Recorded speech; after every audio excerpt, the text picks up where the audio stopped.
پھر فرماتے ہیں ساتویں بات کہ وہ امر جو مباہلے کے بعد میری عزت اور قبولیت کا باعث ہوا، خدا کے راست باز بندوں کا وہ مخلصانہ جوش ہے جو انہوں نے میری خدمت کے لیے دکھلایا۔ مجھے کبھی یہ طاقت نہ ہوگی کہ میں خدا کے احسانات کا شکر ادا کر سکوں جو روحانی اور جسمانی طور پر مباہلے کے بعد میرے وارد حال ہو گئے۔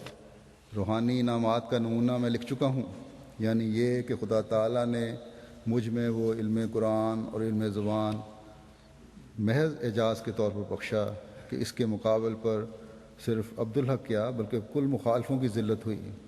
ہر ایک خاص و عام کو یقین ہو گیا کہ یہ لوگ صرف نام کے مولوی ہیں۔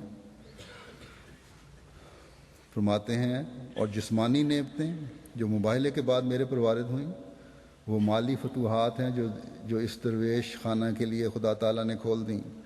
مباہلے کے روز سے آج تک 15,000 کے قریب فتوح غیب کا روپیہ آیا جو اس سلسلہ کے ربانی مصارف میں خرچ ہوا۔ فرماتے ہیں خدا نے ایسے مخلص اور جاں فشاں ارادت مند ہماری خدمت میں لگا دیے کہ جو اپنے مال کو اسراف میں خرچ کرنا اپنی سعادت دیکھتے ہیں۔ اور پھر آگے آپ نے اپنے چند مخلصین کا نام لے کر ذکر بھی فرمایا ہے جنہوں نے ہزاروں روپیہ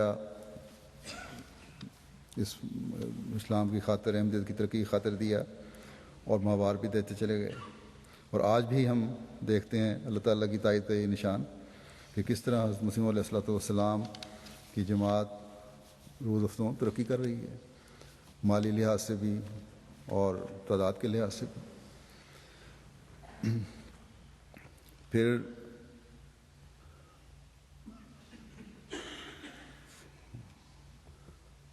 بلکہ تعداد کے لحاظ سے بھی اور روحانی لحاظ سے بھی، اور روحانی لحاظ سے ترقی سب سے اہم چیز ہے جو ہونی چاہیے۔ پھر آٹھویں بات یہ فرمائی کہ وہ عمر جو مباہلے کے بعد میری عزت زیادہ کرنے کے لیے ظہور میں آیا، کتاب 7 بچن کی تالیف ہے۔ اس کتاب کی تالیف کے لیے خدا تعالیٰ نے مجھے وہ سامان عطا کیے جو 300 برس سے کسی کے خیال میں بھی نہیں آئے تھے۔ یہ چولا بابا نانک کے بارے میں ہے کہ محفوظ رہا اتنا عرصہ، اور حضرت مسیح علیہ والسلام کے ذریعے سے یہ ظاہر ہوا کہ بابا نانک جو تھے وہ مسلمان ہوئے۔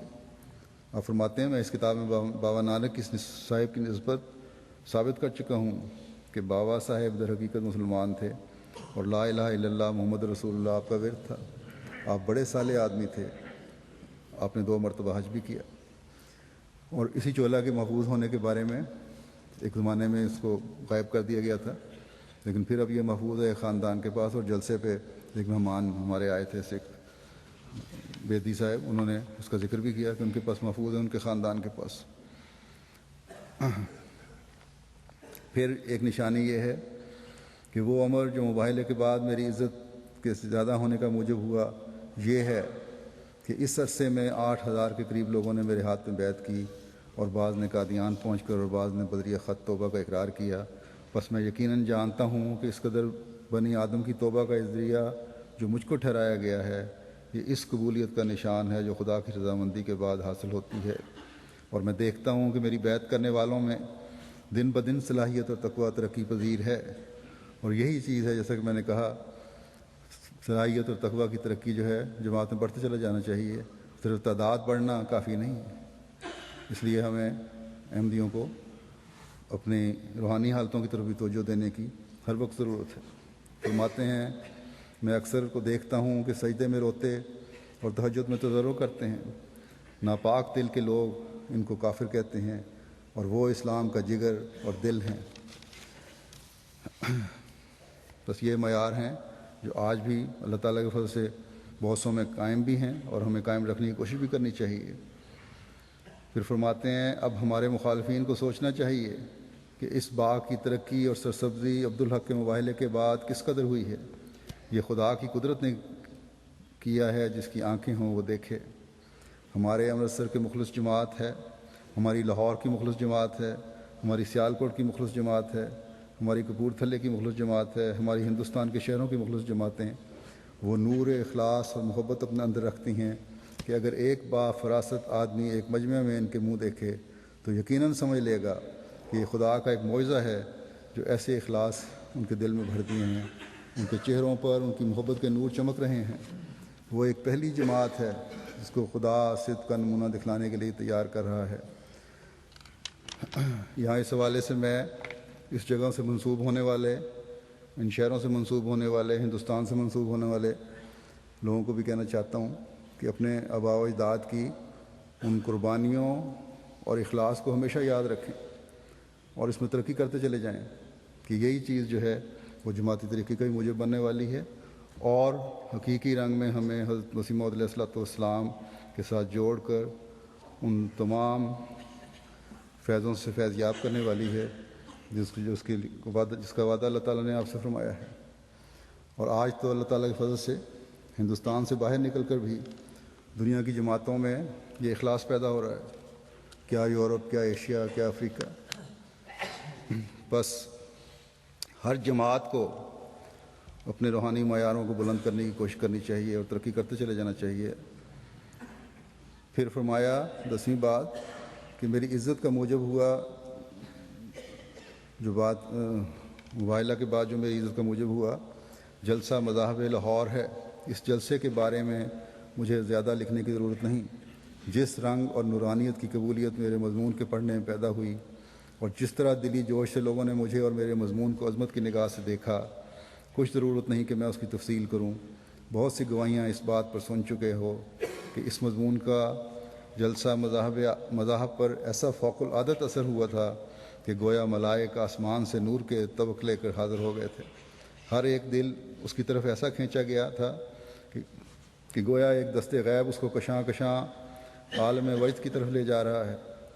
جب لوگ بے اختیار بول اٹھے تھے کہ اگر یہ مضمون نہ ہوتا تو آج بباعث محمد حسین وغیرہ کے اسلام کو سبکی اٹھانی پڑتی۔ ہر ایک پکارتا تھا کہ آج اسلام کی فتح ہوئی، مگر سوچو کہ کیا یہ فتح ایک دجال کے مضمون سے ہوئی؟ پھر میں کہتا ہوں، کیا ایک کافر کے بیان میں یہ حلاوت اور یہ برکت اور یہ تاثیر ڈال دی گئی؟ وہ جو مومن کہلاتے تھے اور 8000 مسلمانوں کو کافر کہتے تھے، جیسے محمد حسین بٹالوی، خدا نے اس جلسے میں کیوں ان کو ذلیل کیا؟ کیا یہ وہی الہام نہیں کہ میں تیری اہانت کرنے والوں کی اہانت کروں گا؟ اس جلسے اعظم میں ایسے شخص کو کیوں عزت دی گئی جو مولویوں کی نظر میں کافر مرتد ہے؟ کیا کوئی مولوی اس کا جواب دے سکتا ہے؟ پھر علاوہ اس عزت کے جو مضمون کی خوبی کی وجہ سے عطا ہوئی، اسی روز وہ پیش گوئی بھی پوری ہوئی جو اس مضمون کے بارے میں پہلے سے شائع کی تھی، یعنی یہی مضمون سب مضمونوں پر غالب آئے گا، اور وہ اشتہار تمام مخالفوں کی طرف جلسے سے پہلے روانہ کیے گئے تھے۔ سو اس روز وہ الہام بھی پورا ہوا اور شہر لاہور میں دھوم مچ گئی کہ نہ صرف مضمون اس شان کا نکلا جس سے اسلام کی فتح ہوئی، بلکہ ایک الہامی پیش گوئی بھی پوری ہوئی۔ حضرت مولوی عبدالکریم صاحب نے یہ مضمون پڑھا تھا اسلامی اصول کی فلاسفی کا۔ یہ عزتیں فرماتے ہیں کہ یہ عزتیں اور قبولیتیں ہم کو مباہلے کے بعد ملیں۔ اب کوئی مولوی ہمیں سمجھاوے کہ عبدالحق نے مباہلے کے بعد کون سی عزت دنیا میں پائی، کون سی قبولیت اس کی لوگوں میں پھیلی، کون سے مالی فتوحات کے دروازے اس پر کھلے، کون سی علمی فضیلت کی پگڑی اس کو پہنائی گئی۔ فرماتے ہیں یہ 10 برکتیں مباہلے کی ہیں جو میں نے لکھی ہیں۔ پھر کیسے خبیث وہ لوگ ہیں جو اس مباہلے کو بے اثر سمجھتے ہیں۔ فعلیہم ان یتدبروا ویفکروا فی ہذہ العشرۃ الکاملہ۔ بس اللہ تعالیٰ نے نشان ہر موقع پر آپ کو دکھائے ہیں۔ ایک جگہ اللہ تعالیٰ کے اپنے حق میں نشانات کا ذکر کرتے ہوئے اور اس عرفہ شان کا ذکر کرتے ہوئے جو اللہ تعالیٰ نے آپ کو عطا فرمائی، آپ فرماتے ہیں، اور ساتھ ہی یہ کہ دشمن بھی کس طرح نامراد ہوئے۔ آپ فرماتے ہیں کہ میں بموجب آیت کریمہ و اما بنعمت رب کا فحدث اپنی نسبت بیان کرتا ہوں کہ خدا تعالیٰ نے مجھے وہ نعمت بخشی ہے کہ جو میری کوشش سے نہیں بلکہ شکم مادر ہی میں مجھے عطا کی گئی ہے۔ میری تائید میں اس نے وہ نشان ظاہر فرمائے ہیں کہ اگر میں ان کو فردن فردن شمار کروں تو میں خدا تعالیٰ کی قسم کھا کر کہہ سکتا ہوں کہ وہ 3 لاکھ سے بھی زیادہ ہیں۔ یہ 1906 کی بات ہے۔ اور اگر کوئی میری قسم کا اعتبار نہ کرے تو میں اس کو ثبوت دے سکتا ہوں۔ بعض نشان اس قسم کے ہیں جن میں خدا تعالیٰ نے ہر ایک محل پر اپنے وعدے کے موافق مجھ کو دشمنوں کے شر سے محفوظ رکھا، اور بعض نشان اس قسم کے ہیں جن میں ہر محال میں اپنے وعدے کے موافق میری ضرورتیں اور حاجتیں اس نے پوری کیں، اور بعض نشان اس قسم کے ہیں جن میں اس نے بموجب اپنے وعدہ انی مہین من ارادہ احانت کا کہ میرے پر حملہ کرنے والوں کو ذلیل اور رسوا کیا۔ اور اس بات کے نمونے ہم آج بھی دیکھ رہے ہیں، کئی جگہوں پہ نظر آتے ہیں، کئی واقعات ہیں ایسے، اور مختلف ملکوں میں ہو رہے ہیں اس الہام کے پورا ہونے کے۔